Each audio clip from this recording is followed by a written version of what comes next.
ITN News at 10 with Trevor McDonald. Victory for the woman who fought a lone battle over rape. More demos ahead as court clears the way for animal exports. Even tonight, no hiding the ugly side of soccer. And the newscaster's suggestion that shocked a television audience. Good evening. A jury at Truro County Court in Cornwall decided today that a woman had been raped by her former boss, a Falmouth hotelier, and awarded her damages of £50,000. Linda Griffiths brought a civil claim against him because the Crown Prosecution Service wouldn't prosecute. The award was about 3 times what she could have expected from the Criminal Injuries Compensation Scheme. She said after the case she was glad justice had been done. The hotelier, Arthur Williams, is to appeal. Here's our West of England reporter, James Bays. Linda Griffiths with her legal team, moments after an 8-strong jury at Truro County Court decided she had been raped by her former boss. Her solicitor read out a brief statement.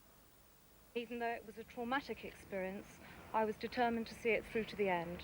I would like to thank everyone who has supported me. I feel justice has been done and it proves the value of the jury's service. Thank you. In the first case of its type, she took out a civil action against Arthur Williams, who employed her in the kitchen of his hotel in Falmouth. The court heard that 4 years ago, Miss Griffiths went to the police saying she'd been raped by her boss, but the Crown Prosecution Service decided not to press charges. As he left court with his girlfriend, Mr. Williams denied he was a rapist and said that he'll fight the court ruling. I've been advised to appeal the decision on legal grounds, and the appeal will be lodged within 28 days. Tonight, women's groups said it was wrong that Miss Griffiths wasn't able to pursue her case in the criminal courts. And I certainly congratulate this woman for taking this very, very brave measure, but I would rather see it in a criminal court where men can be sentenced to prison rather than paying compensation. However, the Crown Prosecution Service said there was not a realistic prospect of conviction in this case on the evidence available at the time. They added that in a criminal prosecution, a higher standard of proof is required than in a civil case. They would have been required to see whether there was corroborative evidence relating to this woman's allegation. However, now, due to the recent changes in the law, corroborative evidence, i.e. extra evidence that backs up her story, is no longer required to support a prosecution. As Mrs. Griffiths left court, Devon and Cornwall police said they'd now speak to the CPS before deciding whether to reopen their inquiries. The High Court ruled today that Dover Port Authority and Plymouth and Coventry City Councils were wrong to try to ban livestock exports. The judges accused them of surrendering to the mob rule of the animal rights activists. They said the trade was lawful and only the Westminster Parliament or possibly Brussels had the power to outlaw it. ITN's Vernon Mann reports. It seems certain now that demonstrations like this will start up again as soon as ports and airports reopen for livestock exports as ordered by the court. At the High Court this morning, animal rights protesters made their feelings plain as Lord Justice Simon Brown ruled that the port authorities had been wrong to ban a lawful trade. Haulier Peter Gilder brought the action against Dover Harbour Board. Fantastic reaction, a brilliant result for the United Kingdom farming industry. The Dover board said they did it for the majority. We thought that it was a valid reason to consider the interests of 99% of our traffic and the effects that 1% of possible port users might have on it. The ban had badly hit sheep farmers. Many were facing ruin. Very pleased indeed. It means once more we can transport our livestock on the shortest sea route, which is better on welfare grounds of the animals and will improve the business again with Northern Europe. The judge said he hoped protesters would realise there was little logic in demonstrating at ports. Only Parliament or maybe Europe could change the law. The question now, of course, is what happens when the ports do reopen for the export of live animals. And certainly the demonstrators here seem in no mood to heed the judge's advice. There's a lot of very strong feeling, and people think, well, you can't do anything through the courts. Who knows what they may resort to. They're possibly getting more violent. They could be centred on the one port of Dover now. In Coventry too, they vowed to continue their campaign. In a demonstration there, Nancy Phipps's daughter Jill died. God knows how many more people are going to get hurt, but I can promise the establishment that we are not going away, we are not stopping. So the word is Dover, the next target, but there are unlikely to be any live exports from there until after Easter to avoid possible disruption of holiday traffic. Vernon Man News at 10 at the High Court. Police were still searching today for the weapon used to murder Janet Brown, who was found handcuffed and dead at her farmhouse home at Radnage and the Chilterns. They were also looking for a motive. They called it an awful attack, saying Mrs. Brown, who was 51, had received at least 5 blows to the head. Our South of England correspondent Robert Hall reports. It is an operation which may last a week. The hunt for a clue as to why a popular middle-aged woman should be bludgeoned to death in her own home. Hall Farm, high on the Chilterns, has been sealed by the forensic teams, now scouring the house and its grounds. Janet Brown, whose husband, a research scientist, worked abroad, was known to be security conscious. Alarms had been installed at the house after an earlier break-in, and she'd formed a neighbourhood watch scheme in the isolated hamlet. It's thought Mrs. Brown may have been disturbed by the sounds of intruders. She'd pushed a panic button to sound the external alarm and then gone downstairs, where she'd been handcuffed and then savagely beaten with at least 5 blows to the head. Police are now trying to establish whether this was another foiled burglary, and if so, why the intruders didn't flee when the alarm rang. Senior officers say Dr. Brown is currently too distressed to assist experts at the scene. There's 2 scientists working in there. They anticipate they're going to take up to 8 days to complete their examination. They're clearly finding things that I don't want to go into. In the surrounding lanes, neighbours can scarcely believe what's happened. It's this. I'm lost for words. Most people in the community are completely devastated. The inquiry team now hope members of Mrs. Brown's own watch scheme may help provide the lead they're seeking. Robert Hall, News at 10, Buckinghamshire. The chairman of the BBC, Marmaduke Hussey, carpeted his executives tonight over the panorama interview with the Prime Minister John Major 3 days before the Scottish local elections. He said they'd shown insufficient regard to the Scottish dimension and hadn't consulted adequately with their Scottish management. Opposition parties went to court to stop the interview being screened in Scotland before the election. President Nelson Mandela of South Africa was forced today to reinstate his wife Winnie in his government a fortnight after he fired her. He did it because he hadn't followed the correct constitutional procedure in getting rid of her. He's expected to fire her again when he gets back from the Gulf, but it's been a humiliating episode for him and for his government. Our diplomatic correspondent Geoffrey Archer reports. President Nelson Mandela, currently on a Middle East tour, had hoped to eliminate the problem of his estranged wife when he sacked her from his government 2 weeks ago. Her fight back, claiming her dismissal was illegal, is based on a technicality. Cabinet members weren't notified of her sacking in the way they should have been. But she's fired a warning at the president, telling him he won't be able to negate her influence as easily as he'd hoped.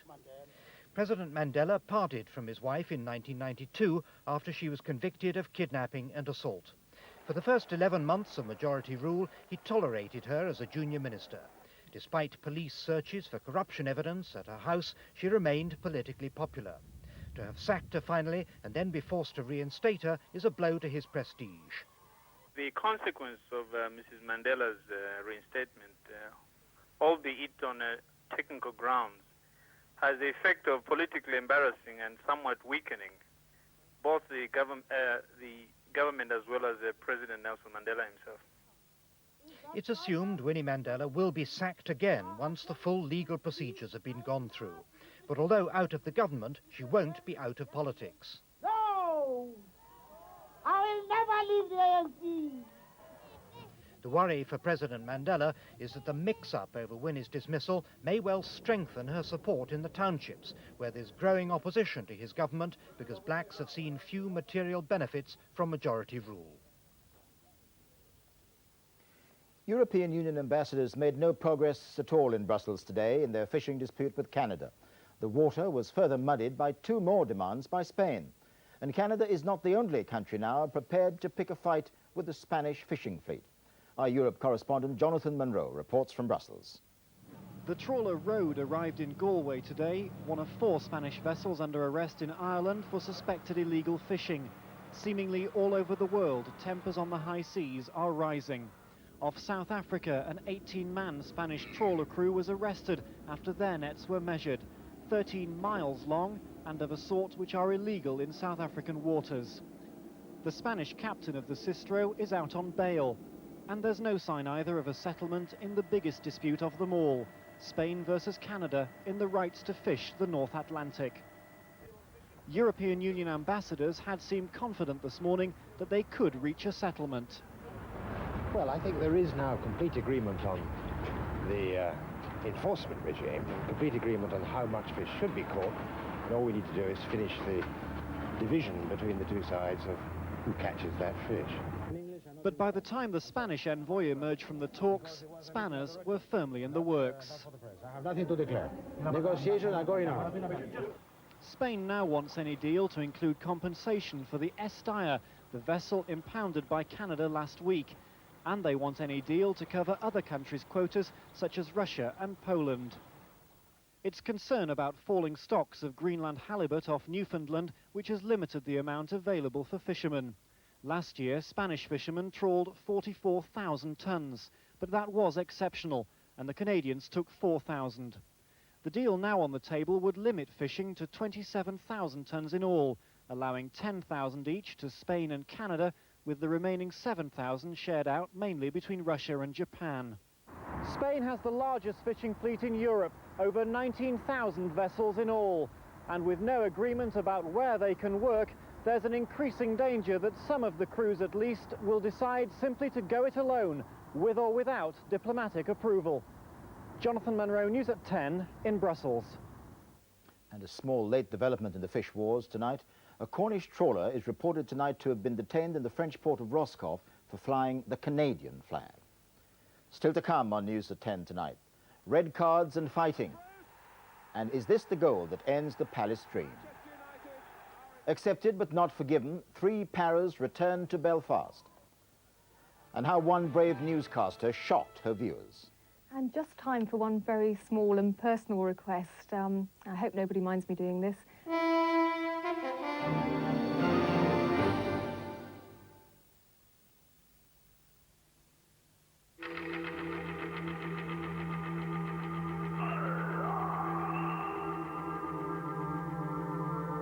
Conventional wisdom has always told us what can and can't be done.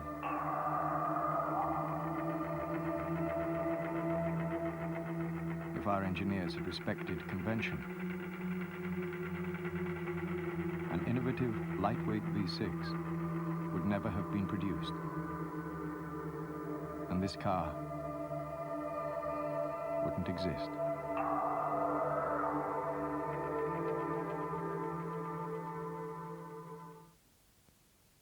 Unifilla from Unibond. Its added adhesive means when it goes in, it stays in. Unifilla. It won't let you down. Anaïs? Anaïs? Anaïs? Anaïs, Anaïs, Parfums Cacharel. Celebrate spring with your gift of fragrance miniatures and a choice of scarves from Parfums Cacharel. Now there's a great catch at Iceland. Only $1.99 for 4 battered cod fillets. If Mum's gone to Iceland, you've got a great deal on price.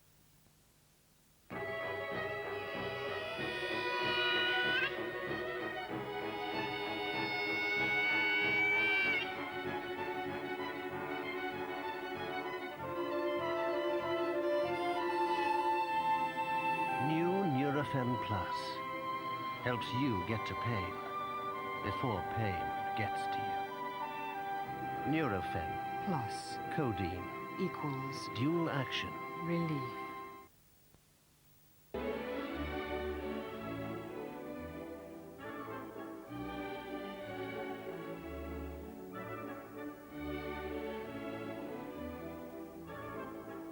Without a choreographer, there is no ballet.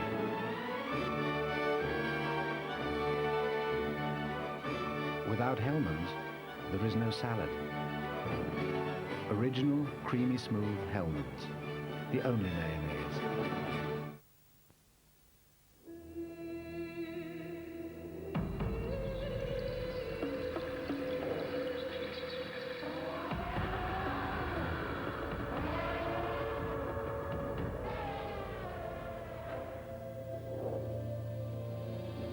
A glass of the unusual, sir? What is it? The metamorphosis of lager, sir. Enigma Draught Lager from Guinness. It began as a spark of inspiration in the mind of a genius. Very smooth. I have to go now. My giraffe is on fire.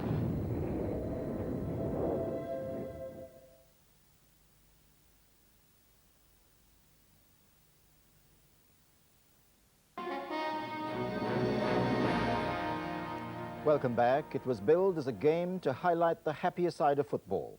At stake, a place for either Manchester United or Crystal Palace in the FA Cup final. Before the game, both managers urged their followers to behave in memory of the supporter killed on Sunday.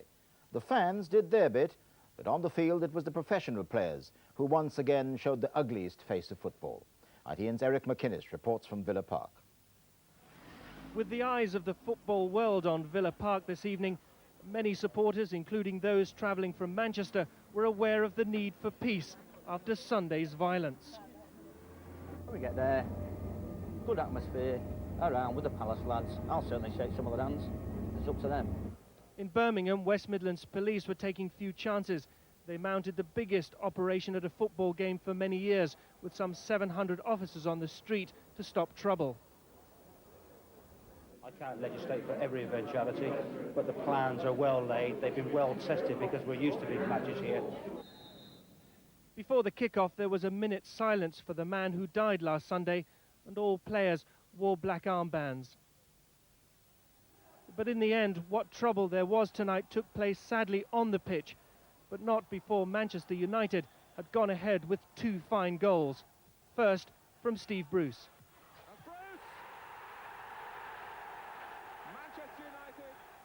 And then Gary Pallister. Pallister is free and it's 2-0. But in the second half, the restraint demanded by the FA of fans was badly lacking on the turf at Villa Park. Roy Keane made a rash challenge on Patterson. He retaliated and an unseemly scuffle took place. Keane and Patterson were shown the red card. At a time when the game is under the microscope, the FA Cup semi-final was no advert for English soccer, and it was a game with the lowest turnout at this stage of the tournament since the war. Tonight, as the fans left, the authorities must face more hostile headlines. This match will be remembered more for what has gone on outside of the game of football. Eric McInnes, News at 10, Villa Park. The Liberal Democrats launched their campaign for the English and Welsh local elections today, but found themselves undermined by the leak of one of their own documents. It acknowledged that dissident Conservatives were now going to Labour. The Liberal Democrats leader Paddy Ashdown still predicted gains for his party and said the poll would be a referendum on education. What is happening will take years and years and years of investment to put right. Sacked teachers, larger classes, sole playing fields, closed libraries. If this is allowed to go ahead, then the effect on our people, the effect on our children, the effect on our country, in order to buy the Conservatives a tax bribe, will be devastating.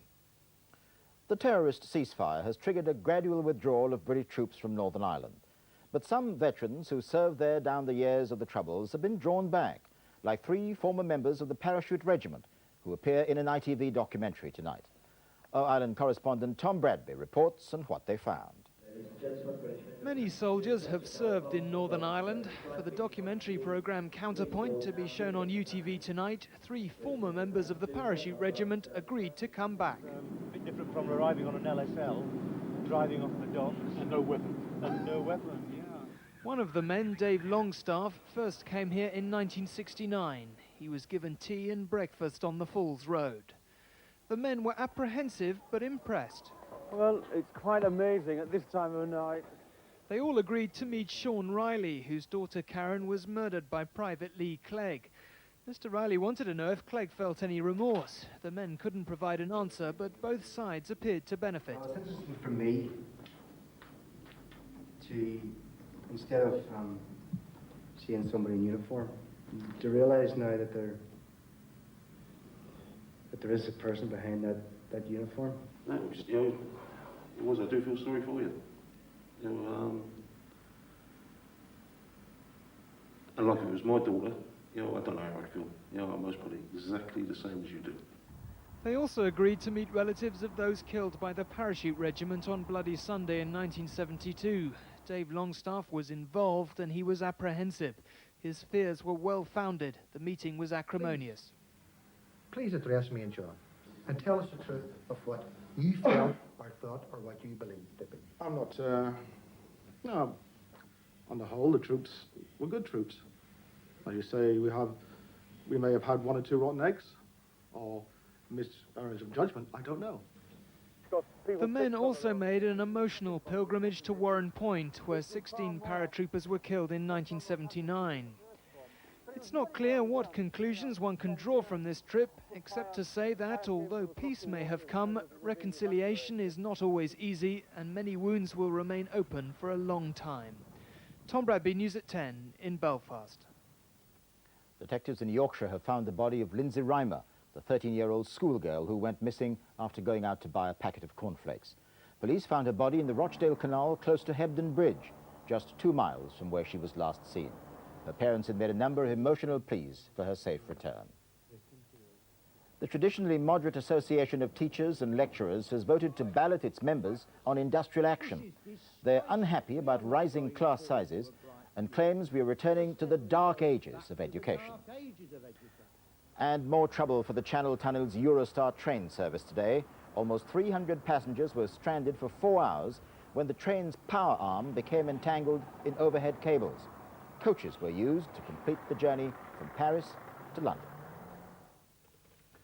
40 years ago today, an American called Jonas Salk perfected his vaccine against polio. It was a milestone in medicine.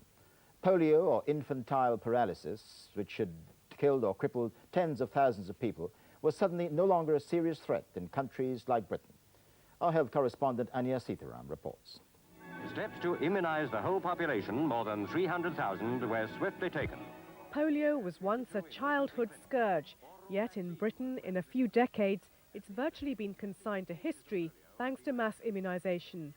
In the 50s, the incurable disease left 4,000 people a year crippled, with muscles so weakened many could only breathe with the help of iron lungs. Today, the effects of the nearly obsolete disease are still felt, this iron lung in regular use. Like many polio victims, Peter Field is discovering that his condition is gradually deteriorating. Even simple pleasures like a pint are becoming difficult to enjoy. And I found, for instance, that I couldn't pick a pint pot of beer up to my mouth with my right hand, which was a fair indication that I was losing muscle power. Here at the Public Health Laboratory Service, scientists check to see if they can detect any signs of the wild polio virus in this country. None has been found because the polio vaccine has eradicated it. Simple but effective. This live vaccine is swallowed. It goes straight into the gut where polio would normally multiply. It mimics the infection, so you get immunity, but it doesn't develop into the paralytic disease. To have taken a disease that was dreaded by so much of the population and created such severe illness, and to have been able to eliminate it from our own population over that half-decade, in fact it was eliminated in a much shorter time than that, has been one of the great success stories of medicine. Ironically, it's the vaccine which caused Melanie Remington's polio. She caught it 6 years ago after changing the nappy of her niece Chloe, who'd recently been immunized. Melanie says her family was never warned about the dangers. As a result of what happened to me, there are more people being told, we think. We've heard of cases where doctors are beginning to tell people, but it's still not enough. The Victorian disease TB is on the increase again. Doctors say partly because the vaccine isn't 100% effective. Tuberculosis, which is airborne, has never been wiped out, and some doctors say poverty is helping it thrive. But the World Health Organization believes mass immunization could eradicate polio worldwide by the year 2000.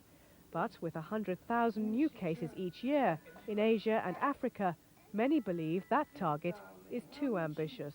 Oh, you're so good. Yes, you are.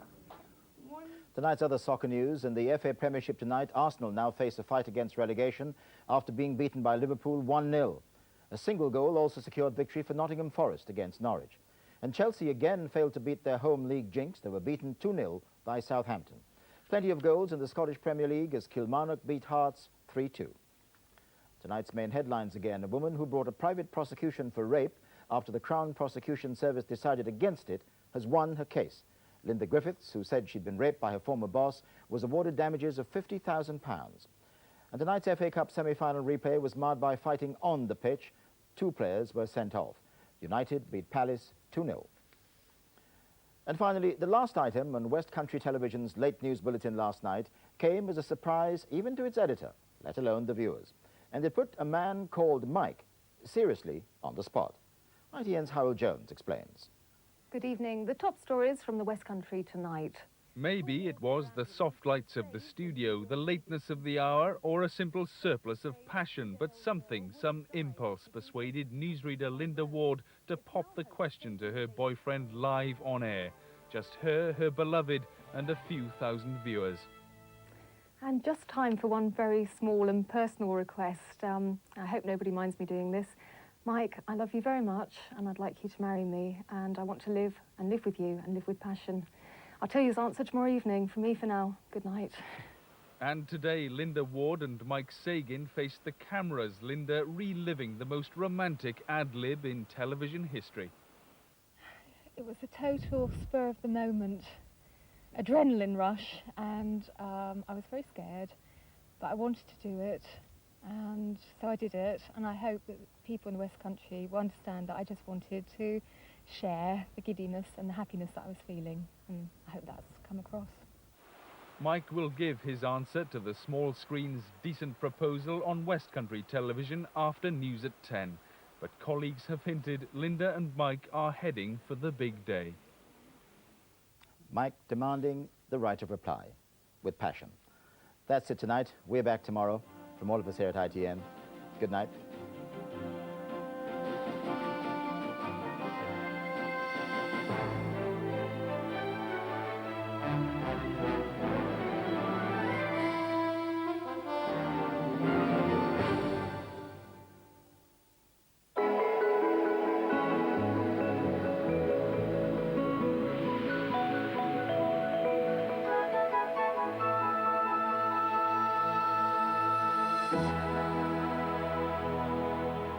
Good evening. Well, the good news is the fact the fine weather conditions ought to stay with us until the weekend. But then, I'm afraid, come bank holiday, well, things do turn a touch more unsettled. Now let's try and put things in context. And what we have at the moment is a case of high pressure dominating the weather scene. Now that in turn brings rain to the very far north along with that cloud. But it's worth pointing out that by bank holiday Monday, that high pressure will have moved way out into mid-Atlantic. The low pressure becomes even more dominant. In turn, the cloud and rain topples way over the country. So yes, it's a hint of a change to come. Now on to tomorrow and a repeat performance of today. Fine, sunny conditions, some patchy cloud, but then the wind on the eastern coastal fringes. They're keeping things fairly unpleasant. Way up to the north, we see patchy cloud and drizzle. That pushes off eastwards, northeastwards at least during the course of the day, and things brighten up in mainland Scotland. So the lowest temperatures here, in fact, 9 to 12, including East Anglia with that chilly wind, 48 to 54 in Fahrenheit. For the bulk of the country, held at a pleasant 16 or 61 in Fahrenheit, a high of 17 or 63. That's all from me. Good night. PowerGen, generating electricity for homes and industry, whatever the weather.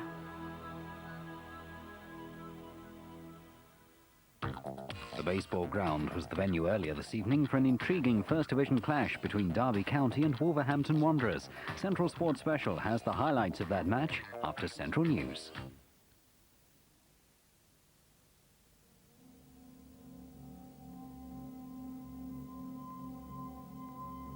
If you're one of the first 1,000 UK customers buying a Daewoo, we'll thank you by replacing it with a brand new one absolutely free in August.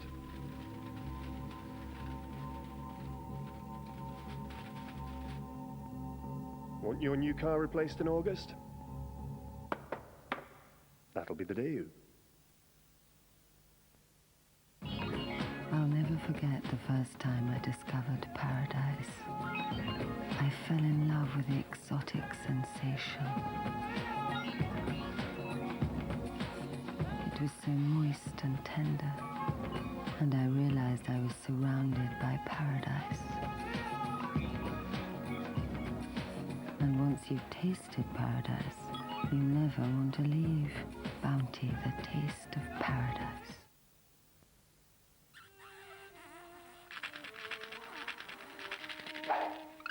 National Lottery Instance. Forget it all for an instant. To keep a hungry family happy, you need to think about choice and value for money. Think of 2 litres of Tango or Diet Tango. Save 30 pence, down to only 69 pence each. Ross Chip Shop Cod Fillets. Save £1, down to only £1.99. Co-op Duo Yoghurt. Save 11 pence, now down to only 21 pence. Think Co-op, because we're always thinking of you. People say, what do you give them to get that really shiny coat? Simple. I say it's the high quality meat protein and Pedigree Chum Select Cuts. After all, a dog's coat is 95% protein, and a good coat is a real sign of inner health. Pedigree's got the right balance of vitamins and minerals, and I put my trust in that. It looks really succulent and meaty, and every day it's like a Sunday roast for them. If you want the best, you've got to feed them the best. And for me, that's Pedigree Chum. Top breeders recommended. Oh, I just popped in to see what's changed. Coffee? The Kenco Coffee House aroma. First, breathe in, and then savor the aroma. Learn to appreciate the essence of Kenco. Christina. Yes, Dad? Now, what was I saying? You were saying how well I was running the company. Was I? Kenco capture the coffee house aroma. If you have old tins of paint you want to get rid of, drop them in at Do It All.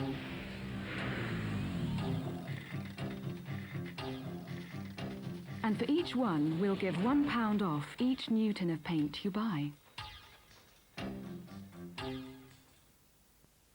Fallout Carpets Extra Price Buster Bonanza this Easter bank holiday. This Woven Wilton's a fantastic $4.99 a square yard. Quality Berbers are half price at only $2.99 a square yard. Save 60% on heavy quality vinyls at $3.99 a square yard. This pattern prints at $1.99 a square yard. All plain twist pile stocks are to clear at only $4.99 a square yard, including 80% wool, 20% nylon heavy domestic qualities with savings of up to £8 a square yard. Never to be repeated at this price. Plus, with cords at 99p a square yard, we challenge you to buy cheaper anywhere. This Easter at your local Paul Air Superstore. Hurry while stocks last.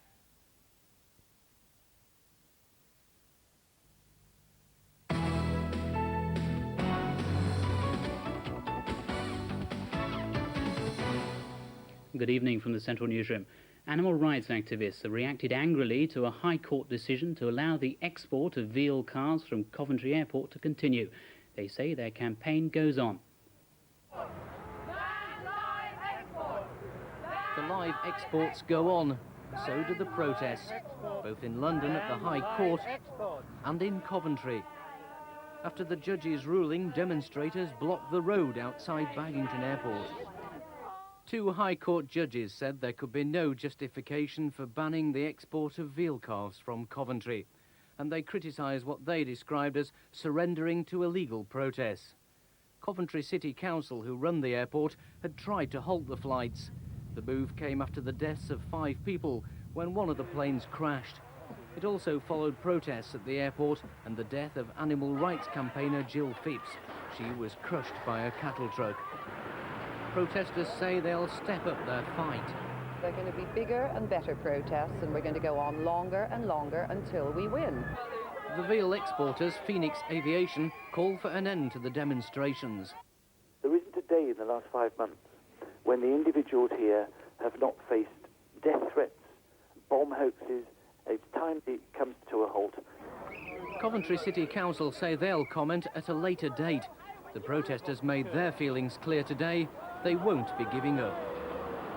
Police say tonight's FA Cup semi-final at Villa Park passed off relatively peacefully, despite fears of violence.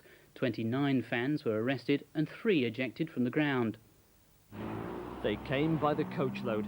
Thousands of fans with the memory of Sunday's trouble in which one fan died still fresh in their minds. Almost 18,000 watched the game, nearly 15,000 of them Manchester United fans.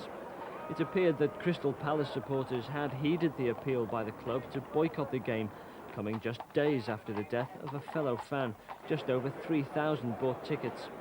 West Midlands Police have spent the week planning tonight's operation. It is the largest they've undertaken in recent months, with 700 officers on the ground, drafted in from all parts of the West Midlands. The crowd was mostly good-natured. There were some arrests for drunkenness, but it appears that the police, the supporters and both football clubs were determined that all action would be confined to the pitch. An 8-year-old girl has died after a collision with a security van. Vanessa Homer was killed in Moxley near Wolverhampton as she crossed the road to play with her elder brother. She was given mouth-to-mouth resuscitation but died later in hospital.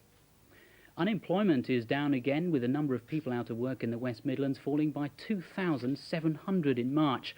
That means 212,000 people are now without work. That's 8.5% of the workforce.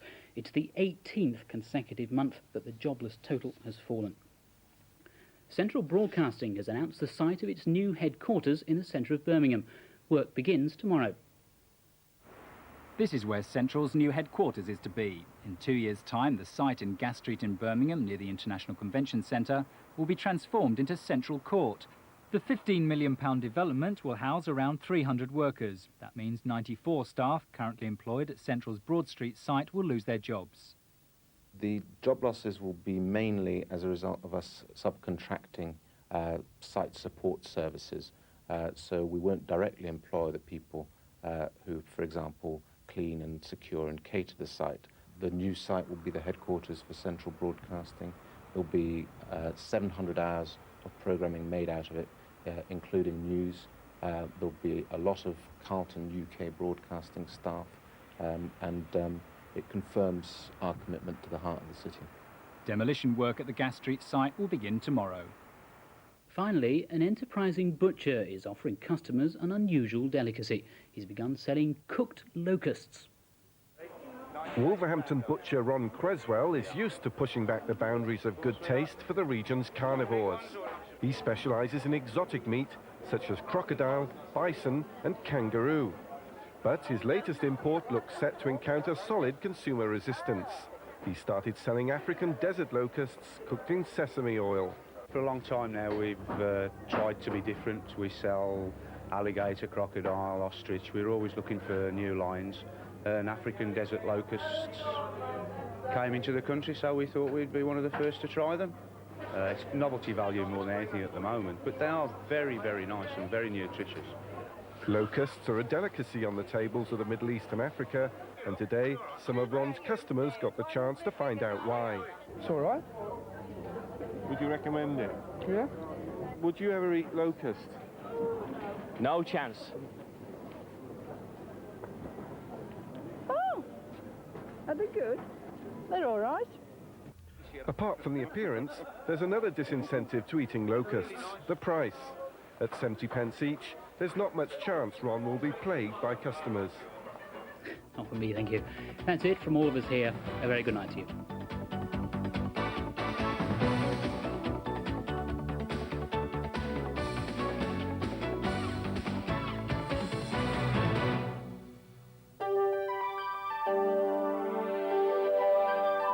Central Weather from the Weather Department. Hello, good evening again. Well, high pressure sets the pace for the first half of Easter weekend. Unfortunately, however, a weak cold front will be bringing the changes through Sunday and Monday, making it cooler, breezier and cloudier. So make the most of Good Friday, that'll be the best day. Through the early hours, though, first of all, skies will be mainly clear, so some mist patches forming through sheltered rural spots with a widespread ground frost again as well.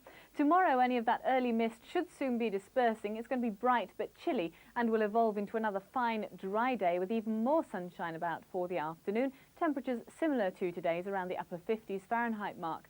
Clear skies again overnight tomorrow will lead to another frost into Good Friday, but that chilly start will again give way to a generally sunny day. Temperatures a couple of degrees higher than today and tomorrow, into the low 60s Fahrenheit. That's it for now. Catch you tomorrow. Bye-bye. The Central 7-Day Weather Line, 0336 40 40 10. This is a setup. I know it, and you know it. And you definitely know it, Sunshine! Looks like the Bill have got their hands full. Yeah, look what you brought on board. The police crawling all over the house. You're dead, Barker. Come on. It's hasta la vista for this baby. I'll be back. The Bill, Thursday policing at 8 on Central.